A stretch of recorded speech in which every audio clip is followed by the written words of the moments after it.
السلام علیکم ورحمۃ اللہ وبرکاتہ۔ سلام کرنا کیوں ضروری ہے؟ ایک صحابی ہیں، ان کا نام عبداللہ ابن سلام ہے۔ وہ عبداللہ ابن سلام کہتے ہیں کہ جب پروفٹ محمد صلی اللہ علیہ وآلہ وسلم مدینہ میں تشریف لائے تو میں نے آپ کی زبان سے جو سب سے زیادہ جو پہلے الفاظ سنے وہ یہ تھے کہ ایھا الناس افشوا السلام واطعموا الطعام وصلوا باللیل والناس نیام۔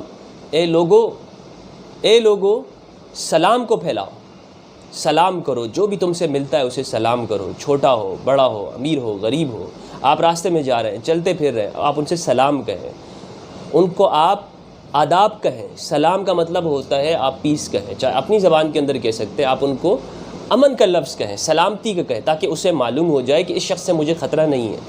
اسی لیے اسلام کو بھی اسی لفظ سے ہے، سلامتی سے، حفاظت سے۔ اور ایک حدیث کے اندر روایت کے اندر آتا ہے من سلم المسلمون من لسانی و یدہ، مسلم وہ ہوتا ہے کہ جس کی زبان سے اور جس کے ہاتھوں سے دوسرے لوگ محفوظ ہوتے ہیں، اس سے ڈرتے نہیں ہیں، خوف نہیں کھاتے، بلکہ جب اس سے ملتے ہیں تو مسکرا کے ملتے ہیں۔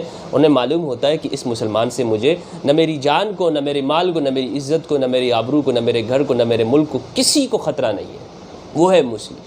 تو صحابی کہتے ہیں آپ نے فرمایا میں نے جو پہلے لفظ سنے وہ یہ تھے ایھا الناس افشوا السلام، سلام پھیلاؤ، واطعموا الناس، لوگوں کو کھانا کھلاؤ، جتنا اللہ تعالیٰ نے آپ کو دیا ہے، پروردگار نے آپ کو دولت دی ہے، آپ اس دولت میں سے لوگوں کے اوپر خرچ کرو، خرچ کرتے جاؤ، آپ کا مال کم نہیں ہوگا۔ انفاق فی سبیل اللہ کا، اللہ کی راہ میں خرچ کرو۔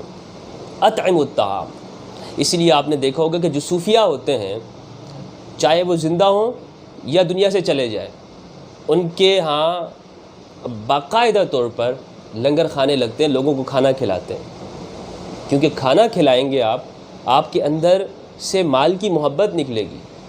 آپ لوگوں کو جتنا کھانا کھلائیں گے لوگوں میں بھی آپ کی محبت بڑھے گی۔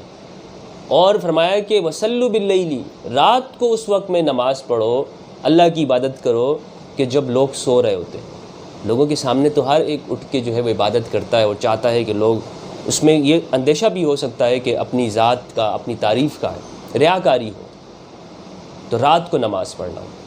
یہ تین اعمال بتائے صحابی کہتے ہیں میں نے یہ پہلے لفظ سنے، تو اس سے امپورٹنٹ معلوم ہوتی ہے کہ سلام کرنے کی اس کا ثواب بھی ہے کہ آپ سلام کرتے ہیں، اور آپ اپنی زبان میں بھی یہ سلام کر سکتے ہیں۔ اگر آپ انگلش میں کرتے ہیں تو آپ اپنی زبان میں کریں، اگر آپ ہندی میں کرتے ہیں تو آپ اپنی زبان میں کریں، جو آپ کے لفظ ہیں، جو آپ جانتے ہیں، جب بھی کسی سے ملتے ہیں، تاکہ آپ اس کو اجنبی نہ رہیں، گیپ ختم ہو جائے، آپ اس کی آنکھوں میں آنکھیں ڈال کے اس کو سلام کہیں، لبوں پہ مسکراہٹ لا کے السلام علیکم، یا آپ اس کو نمستے بھی کہہ سکتے ہیں۔ تو جو بھی آپ کے الفاظ ہیں آپ ان سے کہیں، اس سے فائدہ یہ ہوگا کہ آپ کے اور اس کے درمیان میں ایک تعلق بن جائے گا اور اجنبیت ختم ہو جائے گی۔